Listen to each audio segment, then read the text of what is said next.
Este día desde Estados Unidos se supo que el ex candidato presidencial Manuel Valdizón busca negociar la posibilidad de salir de prisión bajo fianza. ¿Cómo han respondido las autoridades norteamericanas? De eso hablaremos esta noche con la etiqueta SF Valdizón. Pero antes los dejo con la nota del día.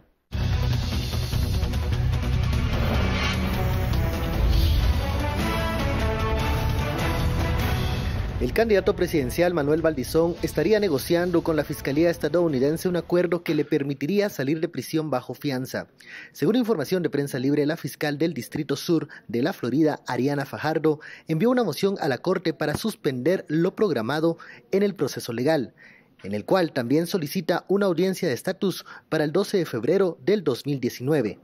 De manera preliminar, se dio a conocer que dentro del acuerdo previo que busca la defensa legal de Valdizón, se debe cancelar una fianza con un valor elevado. Además, el pago deberá hacerse una parte en efectivo y tendrá restricciones de viaje. Bienvenidos a Sin Filtro, noche de jueves, la etiqueta SF Valdizón. Las noticias vienen desde el norte. El ex candidato presidencial Manuel Valdizón pide salir de prisión bajo fianza. ¿Qué contestará la Fiscalía y qué consecuencias puede tener esa solicitud? De eso hablaremos en este primer bloque. Usted puede enviar sus opiniones y comentarios con la etiqueta SF Valdizón. Damos la bienvenida a nuestros analistas. Nos acompaña Daniel Herring. Muy buenas noches, Daniel. Buenas noches, Ben. También nos acompaña Estordo Zapeta. Buenas noches, Estordo. Buenas noches. Que ya regresas de unas largas vacaciones, ¿verdad? Y merecidas vacaciones. No tan largas, pero... No tan largas, pero merecidas vacaciones. Y que sí han sido largas. Que sí, bastante. La ausencia. La ausencia de Estordo se siente. ¿Quién habla? Nos quedamos aquí los que trabajamos, ¿verdad? Claro. Desde estos nuevos estudios acá, desde la zona 1 capitalina, ¿verdad? Los que son, digamos, pudientes y famosos, pues ya pueden se van acá tanto a Estados Unidos y de viaje. Pero bueno. Bueno, de Tijuana no pasé, pero... No pudiste pasar de Tijuana, había problemas por ahí. Pero hablando de Estados Unidos, pues sí, el primer bloque, el primer tema de la noche es sobre la situación legal del ex candidato presidencial Manuel Valdizón, que solicita salir de prisión bajo fianza, una medida sustitutiva. ¿Y qué consecuencias puede tener esto? Mucho se habló en un primer momento de una posible negociación de Valdizón con la Fiscalía estadounidense para buscar una alternativa que le permita salir de prisión. ¿Qué lectura hacemos de este primer tema de la noche? Valdizón, nuevamente ante la justicia, ahora allá en Estados Unidos. Comencemos con Daniel. Bueno, hay que decir, Valdizón está donde está porque la Fiscalía en Estados Unidos considera que ha cometido un crimen allí, ¿no? Entonces creo que eso nos dice bastante sobre qué le interesa a esa Fiscalía que cuente Valdizón. Y qué es eso que puede contar Valdizón que le va a dar de alguna manera un beneficio desjudicializador como el que se está planteando. O sea, todavía es preliminar, no se sabe si finalmente va a haber esa clase de negociaciones. Para los que se quejan aquí tanto de estas figuras de testigo protegido o de colaborador eficaz, pues es algo bastante común, bastante lógico en muchos sistemas judiciales. Entonces, si se le está acusando de lavado de dinero porque algunos de los capitales que le dieron por Odebrecht acaban siendo el pago de un hotel en Estados Unidos, en Miami, que esa es más o menos la versión que se tiene de que le están acusando, el hecho de que pueda conseguir un acuerdo significa que va a hablar sobre otros actores. Pero de los que tiene que hablar deberían ser actores que han tenido algo que ver con ese hecho delictivo en Estados Unidos. Lo digo porque ha habido muchos comentarios de que Valdizón va a decir todo lo que sabe sobre delitos en Guatemala. Yo creo que eso es una visión equivocada, porque a una fiscal en la Florida le importan muy poquito los delitos que haya podido cometer Valdizón aquí. Fuera de Estados Unidos. No piensen que va a ser así como que va a desatar un tsunami las declaraciones de Valdizón, a no ser que haya algún actor político guatemalteco importante que pueda también estar vinculado a un hecho delictivo en Estados Unidos. Yo creo que ese es el contexto en el que hay que ver estas cosas y creo que no significa que no tengan importancia para la política de aquí, pero en cualquier caso sería interesante ver cómo evoluciona eso, porque si va a conseguir a través de delatar, básicamente, a quien tenga que hacerlo, hablar de la información que le pueda servir para construir otro caso a la Fiscalía de la Florida. Eso va a implicar que entonces tenemos la posibilidad de que vuelva, venga a Guatemala, que es donde ahí sí puede hablar de los hechos delictivos que cometió en Guatemala, que también lo hizo. Hay mucha expectativa sobre lo que pueda expresar el ex candidato presidencial, tanto allá como acá. Y bueno, este día la noticia que se conoció es que una moción firmada por la fiscal del Distrito Sur de Florida, Ariana Fajardo, solicita a la Corte, en nombre de ambas partes, suspender lo programado en el proceso legal y fijar una audiencia de estatus para el próximo 12 de febrero. Esa es la información que viene desde el norte. ¿Qué otras lecturas se puede dar a esta, digamos, negociación? ¿Se ha dicho en algún momento o esta solicitud de salir de prisión bajo fianza del ex candidato presidencial Estuardo?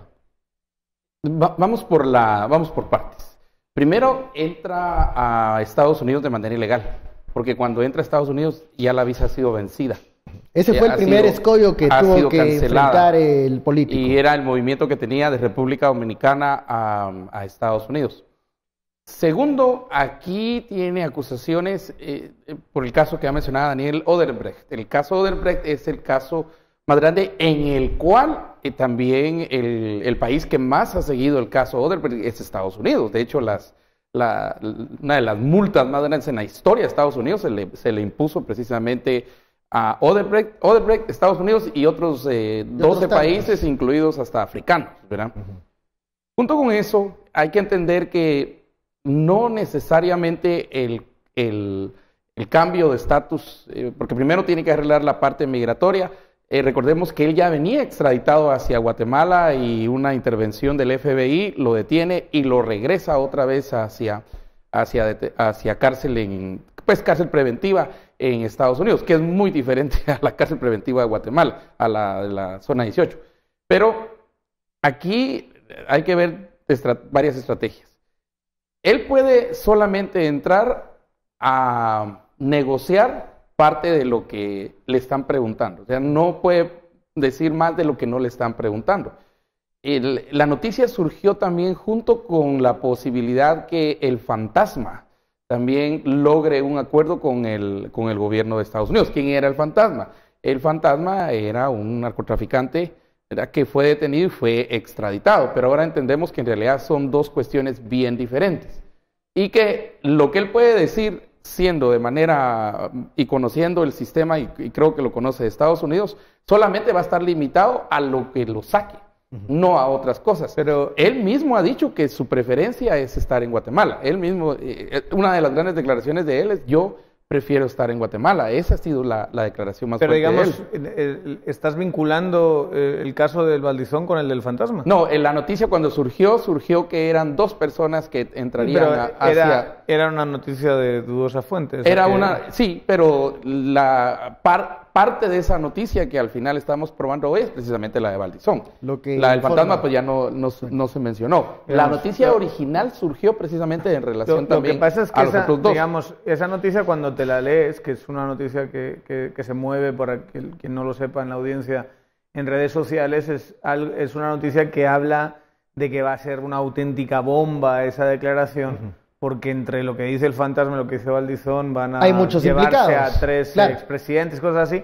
Pero yo creo que, de verdad, haciendo un ejercicio de crítica a esa, digamos, de visión crítica a una noticia como esa, te das cuenta que flojea por todas partes. Precisamente por lo que decíamos antes. O es algo para el momento de la fiscalía que están hablando, o es algo que es cometido en Estados Unidos, porque Valdizón no es atrapado por la DEA como el fantasma por narcotráfico y demás. O sea, él está siendo procesado por un delito de lavado en el estado de la Florida.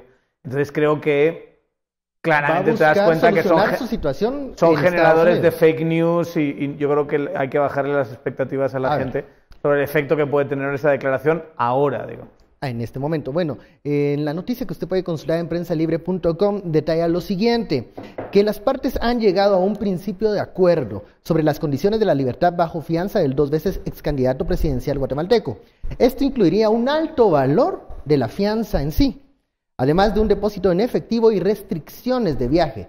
Antes de ser acusado de lavado de dinero, Valdizón estuvo retenido en un centro de migrantes en Miami en el enero pasado, a la espera de ser deportado a Guatemala tras renunciar a la petición de asilo. Pero esa situación no se concluyó. No se lo dieron.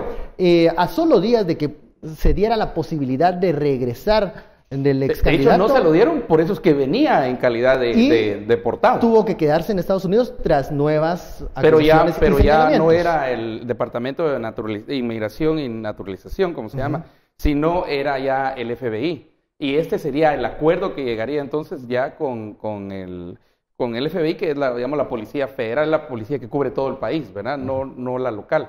Y esta es la que tiene que lidiar con jueces. Diferente al sistema guatemalteco, hay que entenderlo, que sí se pueden lograr acuerdos.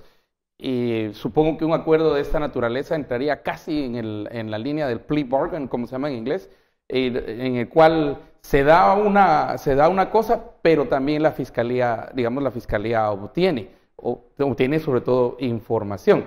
¿Cuál información estarán pidiendo? Pues obviamente la fiscalía va a pedir 100, que va a obtener de eso y él puede negociar 20 o 10, esa ya va a ser la capacidad de él y sus abogados defensores. Bueno, vamos al primer corte de la noche, la etiqueta SF Valdizón, volvemos luego de la pausa.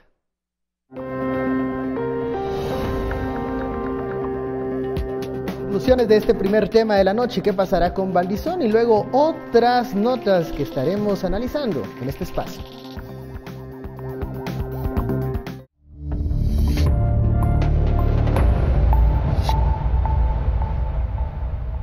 Regresamos a Sin Filtro, gracias por su sintonía, la etiqueta de la noche SF Valdizón, pero tenemos otros temas que revisar, y es en el Tribunal Supremo Electoral, donde este día pues se dieron a conocer a las personas sancionadas por promover su imagen fuera de la época electoral. Esta es la nota de Dulce Rivera. El registro de ciudadanos determinó que 9 personas violaron el artículo 94 bis de la ley electoral, que prohíbe la promoción de la imagen en época no electoral. Estas personas fueron advertidas, pero por ser reincidentes en la prohibición, ya no podrán ser candidatos en las elecciones generales de 2019. Entre los inhabilitados se encuentran alcaldes y personas particulares. De ahí para adelante tenemos como 15 expedientes que fueron archivados porque no constituían promoción del artículo 94 bis, y hay como 50 expedientes que aún están en trámites de advertencias. De las 9 personas, 3 ya habían sido notificadas. Se trata de Víctor Hugo Cifuentes, exalcalde de San Pedro Carchá, Moisés Escobar, ex candidato a alcalde de Fraijanes, y Manuel de Jesús Delgado, exalcalde de Mazatenango. 2 de ellos apelaron la decisión ante el Pleno de Magistrados, pero aún no resuelven. El nombre de las otras 6 personas se dará a conocer cuando sean notificados oficialmente. Se han recibido una gran cantidad de reportes, pero no todos a nuestro criterio encajan dentro de la prohibición que tiene la ley de promover el nombre o la imagen. Por eso que se han archivado varios de esos. El registro de ciudadanos resuelve estos casos, pero es la Inspección General la que realiza la investigación. En la mayoría de los casos, la campaña anticipada de estas personas se ha realizado a través de redes sociales. Por una Guatemala en paz, Dulce Rivera y Emilio Artiga.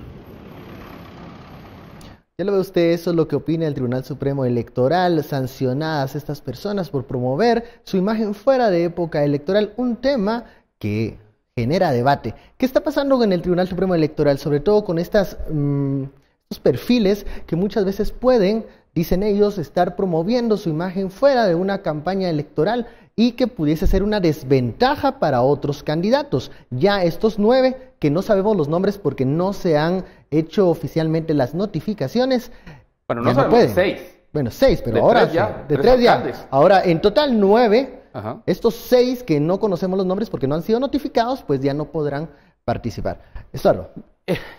Pues yo voy a repetir varias veces e insistiré siempre que para mí ese 94 bis en realidad no tiene sentido. Parte precisamente de la política, parte precisamente del juego democrático es conocer a quienes están. A nosotros nos asusta entender que pues, Estados Unidos cada 2 años cambia todo el Congreso. No digo senadores, sino el Congreso. Entonces ahí la campaña es constante, ahí no hay castigo por presentarte, al contrario, la lógica es que la gente se presente para saber quiénes van a estar en las elecciones y en realidad eso debería quitarse. Yo no sé si aquí estamos Y esto lo dejo a los constitucionalistas, entrando también a que una norma puede coartar un derecho que es mayor, que es un derecho constitucional, el derecho a elegir y ser electo.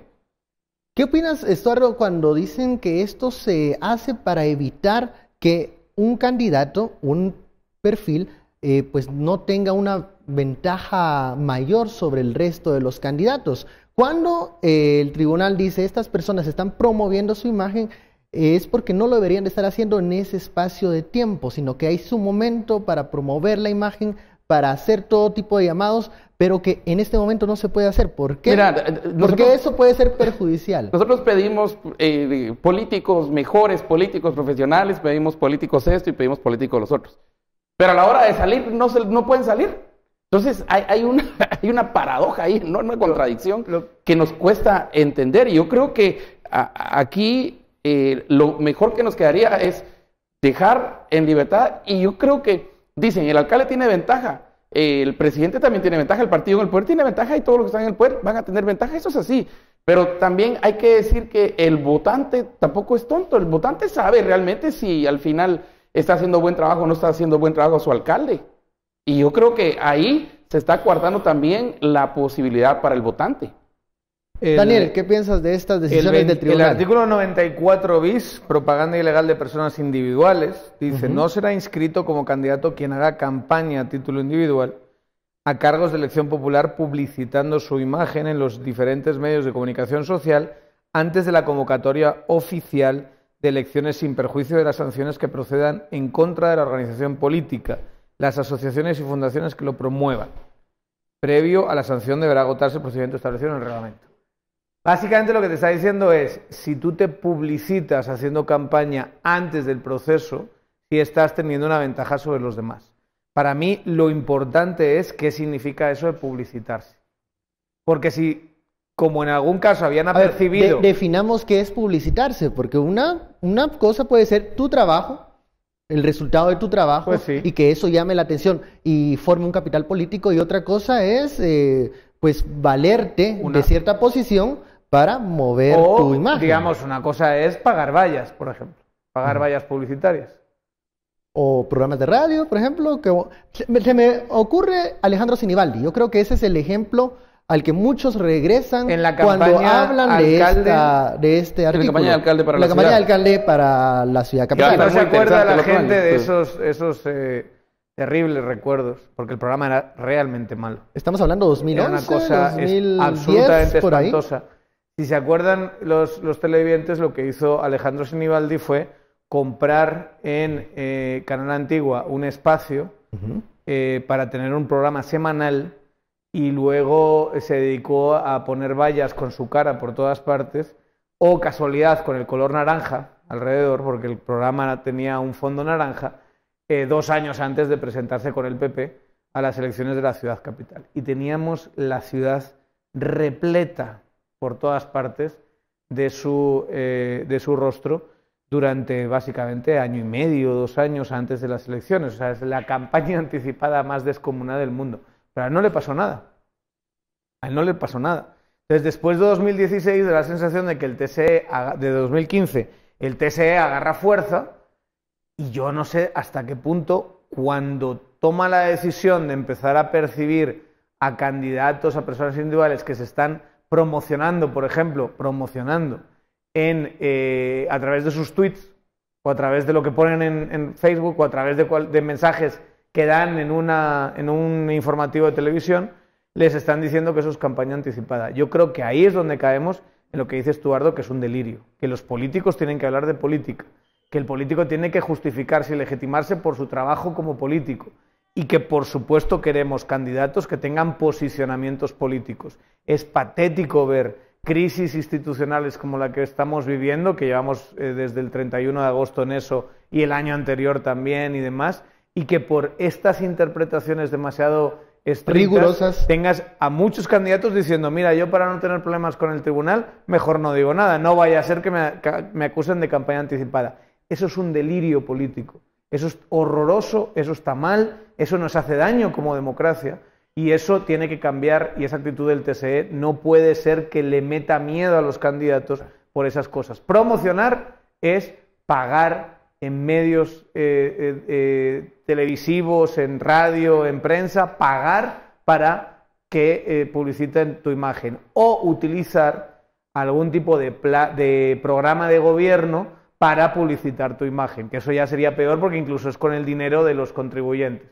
Que tienes que, por ejemplo, yo recuerdo clarísimamente una campaña en 2015, cuando todavía no habían empezado las elecciones, no sé si se acuerdan, que era la campaña de Edwin Escobar en Villanueva. Y era una campaña de qué bien lo hemos hecho, típica campaña que no sirve para nada, de ahí en la municipalidad de Villanueva qué bien lo ha hecho. Y él decía, como no lo prohíbe la ley, mi cara sale en esos mupis, en esas vallas.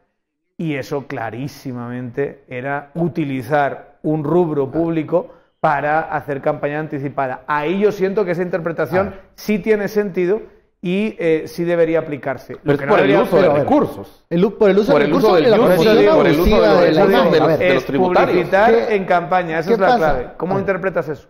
¿Qué pasa con esto que menciona Daniel? La promoción de la imagen donde se paga no 100 quetzales por estos servicios, donde se paga una fuerte cantidad de dinero para promover a la persona, y ya sabemos no tanto a la propuesta, sino a la imagen. Y ya sabemos dónde venía el dinero sin Sinibaldi ahora. Sí, ahora entendemos pero es que de dónde venían los pagos. Era impresionante. Y cómo nosotros nos fuimos de temer, ¿verdad?, que no hagan campaña, que no se promocionen. Se promocionaron con tanta plata y nos fuimos al otro lado, en el péndulo. O sea, el justo medio es el que no buscamos, y el justo medio indica que, uno, tenemos derecho a conocer quiénes están.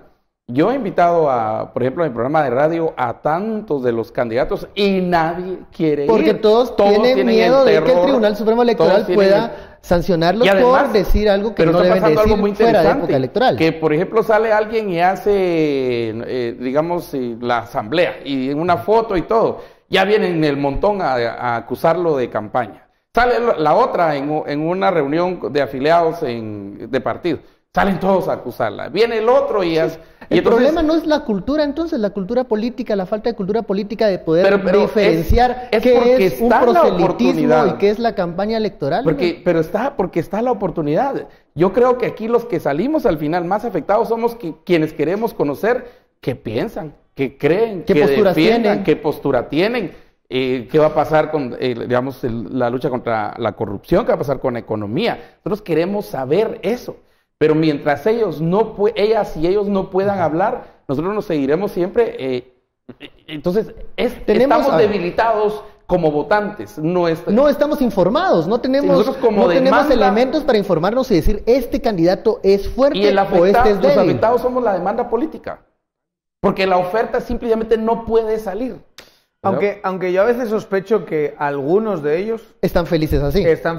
Como porque no tienen nada que decir. No tienen muchos argumentos. Tienen nada que decir. Porque saben que no saben. Ahí se hacen visibles. Saben lo que no saben, que es posicionarse en momentos de crisis como la que, estamos viviendo. Y es que muchos prefieren agachar la cabeza en momentos de crisis institucional, no sea que eso más adelante les pueda generar roces o si lo ven, algunos de repente salen anticuerpos por algún tema donde se sienten más seguros, pero luego vuelven otra vez a meterse. Y yo creo que sí, aquí una sugerencia que nos dan estos 3 nombres que salieron ya con prohibición para participar, es que tenemos que ver a los alcaldes. Hemos visto diputados, hemos visto el Congreso, y hemos visto el Ejecutivo y los partidos. ¿Y quién va a ser candidata presidencial o candidato presidencial? Alcaldes, esos son los más importantes al final del día. La autoridad local. Que está más cerca del votante, del ciudadano.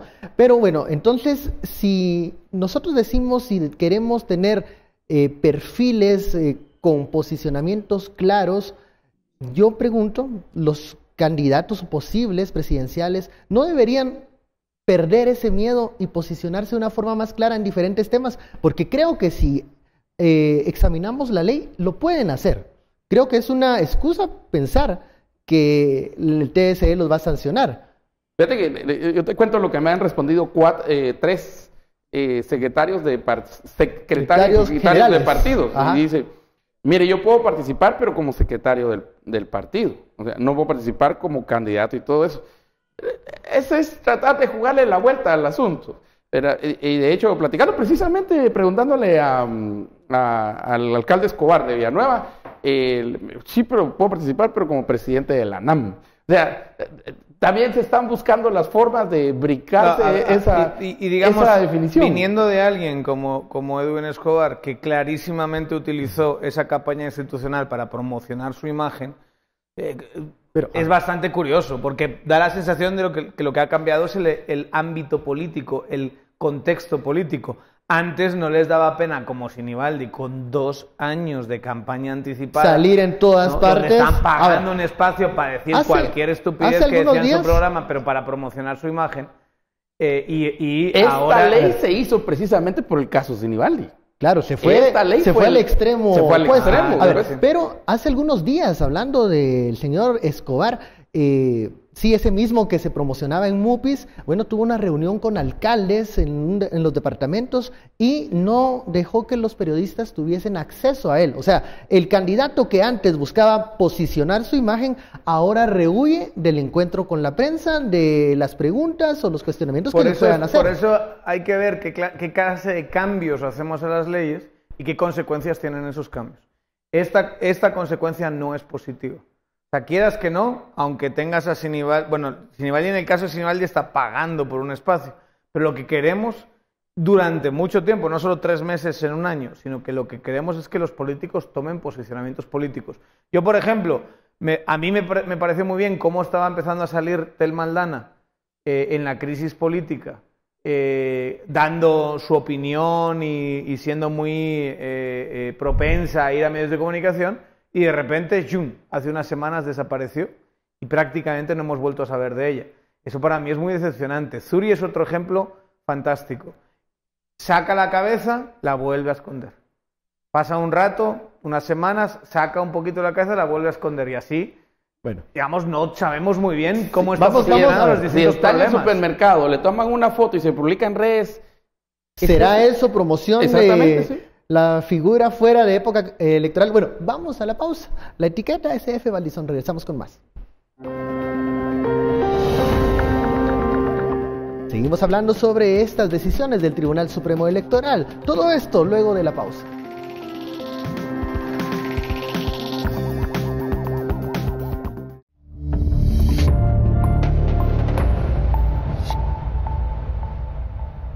Regresamos a Sin Filtro, gracias por su sintonía y preferencia. La etiqueta de la noche, SF Valdizón. Ya estamos en el segundo tema de la jornada y es la decisión del Tribunal Supremo Electoral de sancionar a 9 perfiles, entre ellos alcaldes y otras personas individuales, que no podrán participar en el evento electoral el próximo año. ¿Por qué? Porque promocionaron su figura fuera de época electoral. Conclusiones de este tema, Estorro.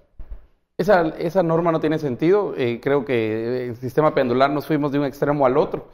Y aquí quienes pagamos esa decisión es quienes debíamos estar interesados, a quienes nos debería estar hablando ahorita la oferta política, que es a nosotros la demanda política. Entonces, habrá que ver si no hay una posibilidad ahí también de alguna inconstitucionalidad de esa norma, ¿verdad? Y eso... Y además hay un proceso. Estos 3 alcaldes, por lo menos que ya tienen prohibición de no participar en las próximas elecciones, tienen algunos recursos todavía por utilizar. Ellos ya, pero tenían advertencias. Hay otros que tenían advertencias. El alcalde de Misco ya tenía una advertencia, no sé si una o varias, pero... Bueno, y dejó de aparecer en redes sociales, en algunos actos redes oficiales. No, pero... Bueno, en las publicaciones si alguien oficiales... aparece en redes sociales, bueno, ese señor. Esperen que termine. Sí, pero aparece dando así... Pero aparece de vean robot. cómo cambió la estrategia. Dejó de aparecer en publicaciones oficiales de la Municipalidad de Misco, pero al señor lo tenemos en todas partes, haciendo punching bag,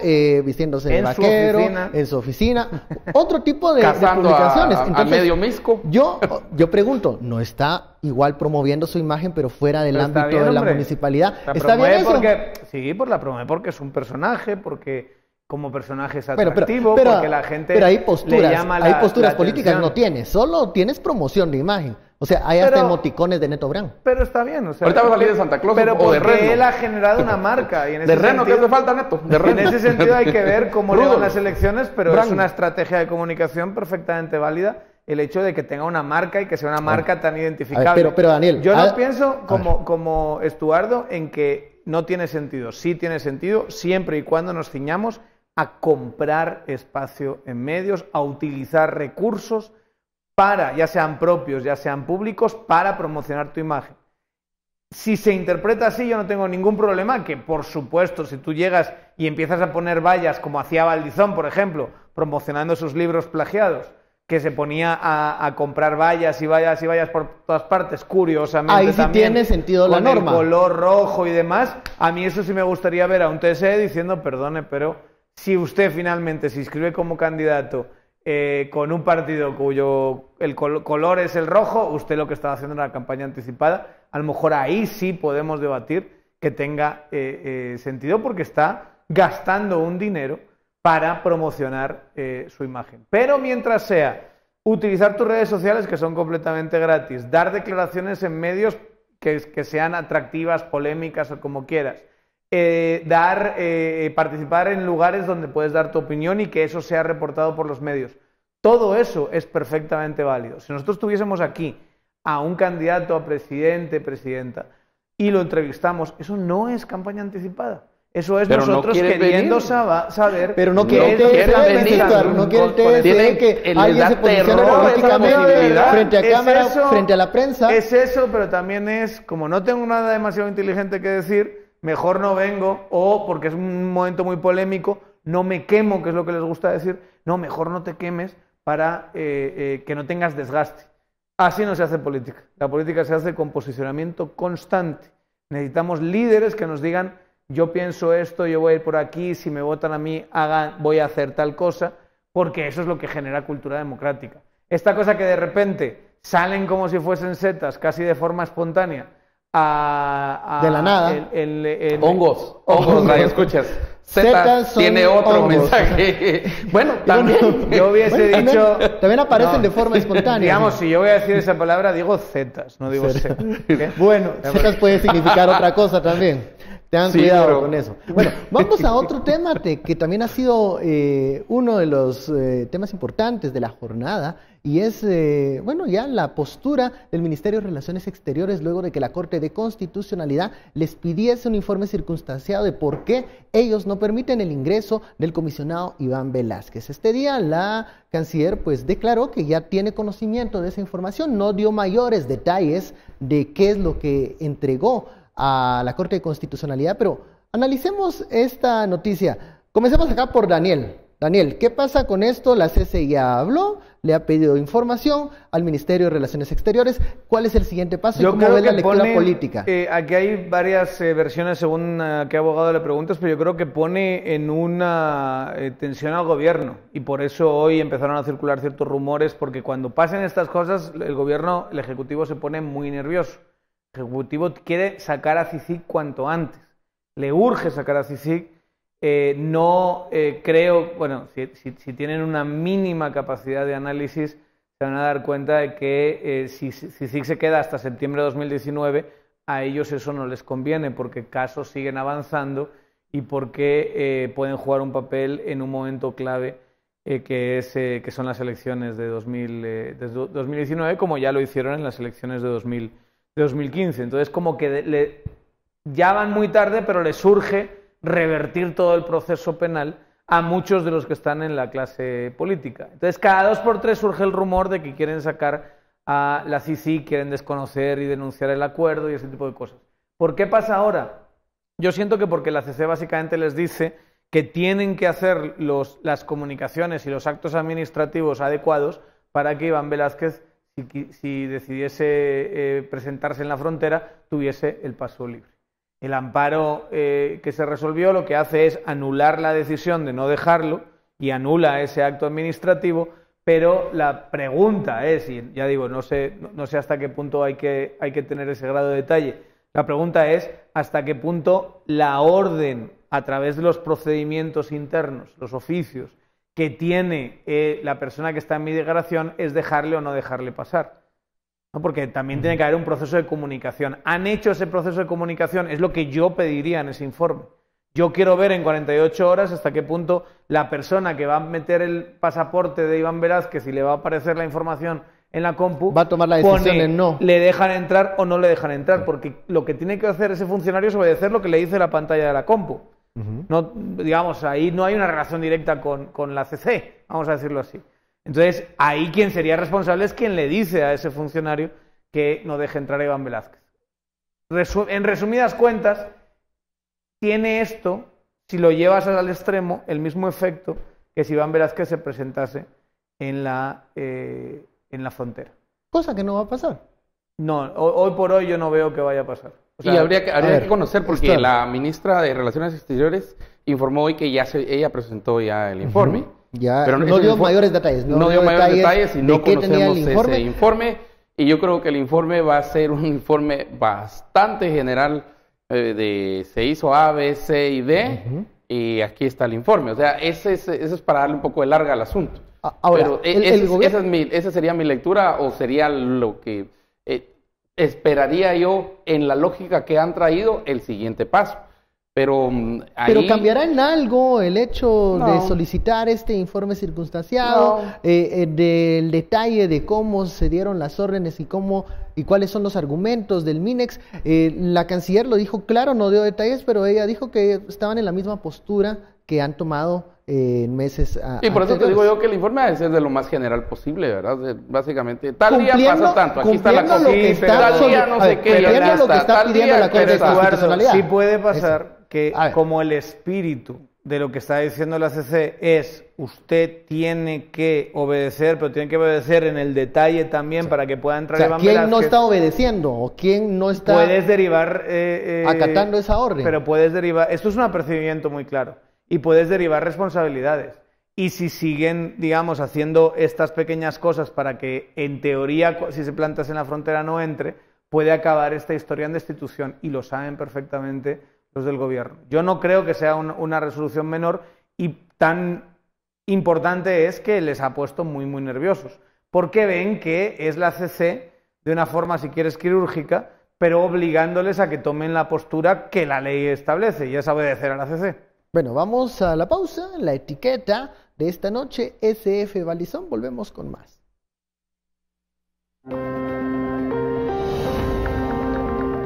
Seguimos hablando sobre el escenario político para el próximo año, acá en Sin Filtro.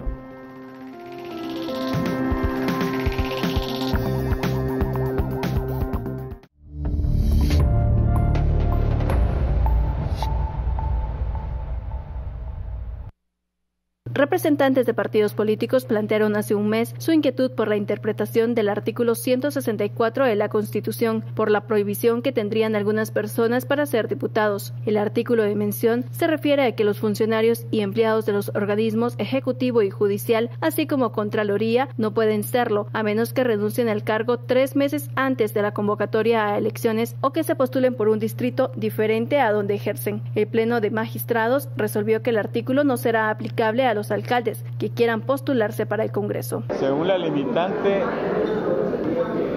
no se refiere directamente a los alcaldes, solo dice a los funcionarios que ejerzan jurisdicción, sin mencionar el cargo de... Entonces la pregunta era si los alcaldes tenían que renunciar, pero ellos no ejercen una jurisdicción como está establecido en la Constitución, que es exclusiva del organismo judicial y otros jueces. Entonces no es para ellos, sería para un juez, por ejemplo. El anuncio se dio durante la reunión mensual entre magistrados del TSE con representantes de las organizaciones políticas. Además, plantearon sus dudas sobre la iniciativa de ley propuesta por el TSE para empadronar de manera automática a los guatemaltecos que tengan DPI y vivan en el extranjero. Mario Taracena, representante de la UNE, dijo que podría prestarse a un fraude electoral, un extremo que negaron los magistrados. Lo que sí quiero aclarar es que no es que los que tengan DPI van a votar. Es una ley temporal, no se están haciendo modificaciones a la ley electoral. De cara a las elecciones generales, los partidos políticos mantienen dudas sobre la pauta en los medios de comunicación, el empadronamiento, voto en el extranjero y cuentas bancarias, temas que esperan se resuelvan en la última reunión que sostendrán en diciembre. Por una Guatemala en paz, Dulce Rivera y Emilio Artiga. Ya lo ve usted, tensiones en la reunión de fiscales de partidos con los magistrados del Tribunal Supremo Electoral. ¿Por qué? Porque hay muchas dudas.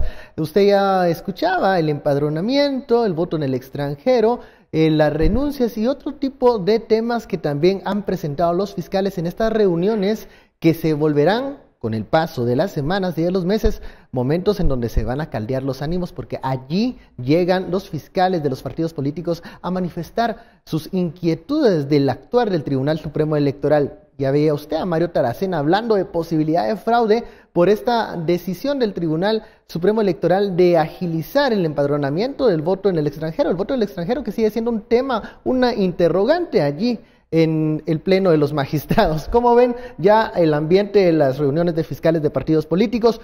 Hoy era la duda si los alcaldes podían postularse sin ningún tipo de problema, y que ya los funcionarios del organismo ejecutivo y judicial tienen que decir adiós al puesto si quieren buscar un puesto de elección popular. Bueno, por ahí ha sonado que un par de ministros de esos ministros estrellas del gobierno de FCN estarían ya también para afuera. El exministro ahora, ¿verdad?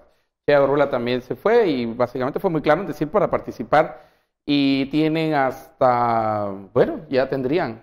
Ya están ahí. Abriendo los regalos de Navidad y ya tienen que estar fuera, preparándose. Pero yo creo que la decisión de esta que tiene que ver con los alcaldes específicamente es que pueden participar siendo alcaldes. Pueden seguir adelante y pueden postularse. Sí, pues, a no ser que se va alcalde de otro lugar, ¿verdad? Y pues siempre ha sido así. En realidad siempre. Lo que hablábamos por eso es muy fuerte el poder local, ¿no? Lo que decíamos en los bloques anteriores. También, digamos, aquí a jueces o a gente que quiera participar, pero que son actualmente funcionarios públicos, o sea, que están en el ejercicio de alguna función pública. No de elección, sino de contrato, pues, o de alguna otra forma. Uno. Dos, esta ley temporal, yo creo que sí la tendremos que revisar, la ley temporal de que si tiene DPI y está en el extranjero, está automáticamente empadronado. Es una ley temporal, y como deberían ser todas las leyes al final, ¿verdad? Creo yo que hay muchas cosas que sí tienen que ser temporales para poder entonces empezar a revisar. Y por supuesto que van a quitar favor. Pero creo que los otros temas ahí, por ejemplo, las cuentas, la publicidad en medios, yo creo que es importante, pero eso se ha arrastrado desde hace meses y desde el año pasado. Se ha resuelto esos temas. Se ha resuelto y no se ha aclarado. Y ya estamos casi sobre la convocatoria. Estamos a un mes y días de la convocatoria, y no está claro, por ejemplo, las cuentas de los partidos políticos, y que van a llegar una cuenta aquí, un libro aquí, otro libro allá. Y eso es casi que por cada presencia de cada partido político a nivel municipal, se miran cuántas cuentas van a hacer. Y también el hecho de tener que llevar ese conteo y esa contabilidad, de hecho, desresponsabiliza a los secretarios generales, que al final para eso lo hicieron, ¿verdad? Descentralizar ese tipo entonces, de yo creo decisiones. que esas preguntas sí hay que contestarlas, y tienes que contestarlas ya. Daniel, ¿cómo ves el ambiente de las reuniones de fiscales? El ambiente electoral es lo que hay que decir. Ya esto huele a elecciones. Cada quien estamos defendiendo su postura y cuestionando las decisiones que el tribunal tome, que no les son... Es normal que el tribunal empiece a recibir una presión por parte de los afectados por sus decisiones o por cuestiones legales que se vayan a plantear en contra de partidos y candidatos. Hay que ver cómo reacciona el tribunal. Yo esperaría que el tribunal tome la postura de que se pueda presentar la mayor cantidad de gente posible que quiera. Digamos, yo creo que eso es lo más sano, que no tengas a un tribunal que sea como el gran decisor. Que no sea el gran filtro de quiénes sí, quiénes no, porque yo ahí... que sí es. No creo que el tribunal tenga la fortaleza de ser el gran dique, digamos, lo pudo ser en algunos casos, como el de Portillo, en 2015, que es cuando se envalentonó y dijo no, pero creo que ahora está en una situación distinta y de debilidad, y yo esperaría que haya una apertura flexible, salvo en casos como lo que decíamos antes muy, muy concretos, porque no es a través de lo legal que se tienen que ganar las elecciones, se tiene que ganar a través de las urnas, ¿no? Entonces, si tú empiezas a poner por una visión muy estricta de determinadas normas, te pueden acusar incluso de querer favorecer alguna candidatura en especial. Pues yo diría que sí. Obviamente los candidatos y los partidos tienen que intentar cumplir bien los procedimientos para que no se le cargue así al Tribunal Supremo Electoral, pero la idea es que no concentremos nuestras batallas y nuestras discusiones en cuestiones tan legalistas, sino en cuestiones de fondo que son básicamente Los fiscales que están ofreciendo para el país. Los fiscales de los partidos políticos han señalado al Tribunal Supremo Electoral de improvisar mucho en el camino. La decisión del voto del extranjero, esta ley temporal de la que mencionaba Estuardo, también hay muchos señalamientos por el tema de las cuentas. Ya meses atrás el Tribunal Supremo Electoral en los reglamentos se flexibilizó un poco porque vio que en la práctica no podía pues requerir todo el papeleo que en algún momento la norma que había no tiene aprobado. La capacidad, digámoslo, no Bueno, tiene la la capacidad. intención era, creo, buena. La intención era, tenía un pero objetivo también de buenas loable, intenciones, pero en la práctica, bueno, está empedrado el camino al infierno. Al infierno, eso es muy cierto. Un montón de... Miren, es que una cosa es que tengan buenas intenciones el Tribunal Supremo Electoral y Registro de Ciudadanos, otra es que esa buena intención sea factible, sea posible, sea en lo tangible. Imagínate el número de cuentas que querían. Y ahora les tiene todavía un reto más grande, que es el de compra de espacio y medios para publicidad, que ellos lo quieren centralizar. Ojo que en ese tema hay que también ver a la CC. ¿Qué decisiones que se va ahí a tomar? hay una acción interpuesta hay y acción. Entonces, estamos esperando qué va a decir la CC. Posiblemente el Tribunal Supremo Electoral no decida en varias cosas, pero la CC sí va a decidir en varias cosas. O la CC simplemente no decida, se lleve las elecciones y decida hasta después de las elecciones, con lo cual no tendría efecto sobre las elecciones de 2019, pero eso no lo sabemos. Pero sí hay casos en CC que también hay que el tribunal tiene que ver. Pero sí, en el camino creo que no es que han ido improvisando, se han ido flexibilizando. Dándose cuenta de la realidad. Que hay cosas que no simple y sencillamente son muy buenas en la idea y en el papel, pero ¿cómo implementarlas? Esa es la pregunta que tienen. Y yo creo que en la reunión, que es casi la última, antes de la convocatoria, sí tiene que responder el Tribunal Supremo Electoral a los fiscales de los partidos políticos. Sí tiene que darles respuestas. Porque si no, lo que va a hacer es una bola de nieve. Es una bola de nieve. A preguntarle al Tribunal Supremo, va a mire, ¿qué hacer un problema más grande? ¿Y qué hacemos en aquello? ¿Y qué hacemos con lo otro? Y no van a tener la capacidad de responder a la cantidad de preguntas y dudas que surgieron. Bueno, hemos llegado al final de esta hora de análisis. Muchísimas gracias, Estuardo, Daniel, por esta conversación interesante. A usted muchas gracias por su sintonía. Esto fue Sin Filtro. Los dejamos con María Luisa Gómez. Bueno, gracias a los analistas por ese interesante tema que han tocado el día de hoy, a usted especialmente por participar. Tenemos la nota de cierre. Mickey Mouse se unió a la preparación de regalos navideños para niños con escasos recursos en Corea del Sur. El espíritu navideño llegó hasta Mickey Mouse. El icónico personaje de Disney colaboró en el empaque de regalos para más de 500 niños necesitados en los alrededores de Seúl. Entre los obsequios hay productos de papelería, paraguas y hasta tabletas de vitaminas. Nuestro objetivo es brindar esperanza, alegría, diversión y optimismo a los niños y familias de todo el mundo. Y por eso es tan importante para nosotros ser parte del evento de hoy. Esta es la primera visita oficial de Mickey a Corea del Sur. El viaje es parte de una gira por el 90 aniversario de la creación del ratón más famoso del mundo. Bueno, y así con esta información de la época vamos a terminar esta tercera emisión de Noticiero Guatevisión, agradeciendo su sintonía e invitándolo para mañana. Regresamos a las 9 en punto de la noche. Hasta pronto.